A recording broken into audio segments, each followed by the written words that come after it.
প্রধানমন্ত্রী তারেক রহমানের সঙ্গে সৌজন্য সাক্ষাৎ করেছেন ঢাকায় নিযুক্ত সৌদি আরবের রাষ্ট্রদূত ড আবদুল্লাহ জাফর এইচ বিন আবিয়া। আজ রোববার সকালে সচিবালয়ে মন্ত্রিপরিষদ বিভাগে এই সাক্ষাৎ অনুষ্ঠিত হয়। সাক্ষাৎকালে নতুন সরকার গঠন এবং প্রধানমন্ত্রী হিসেবে দায়িত্ব নেওয়ায় তারেক রহমানকে শুভেচ্ছা জানান সৌদি রাষ্ট্রদূত। একই সঙ্গে তিনি সৌদি যুবরাজের পক্ষ থেকে বাংলাদেশের প্রধানমন্ত্রীকে একটি অভিনন্দন বার্তাও পৌঁছে দেন।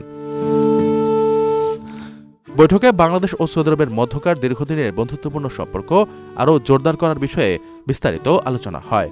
পাশাপাশি দুই দেশের পারস্পরিক স্বার্থ সংশ্লিষ্ট বিষয় ও আর্থসামাজিক বিভিন্ন গুরুত্বপূর্ণ ইস্যুতে কথা বলেন তারা।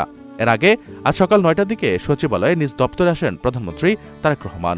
এ সময় তাকে স্বাগত জানান মুখ্য সচিব এবিএম আব্দুস সাত্তার।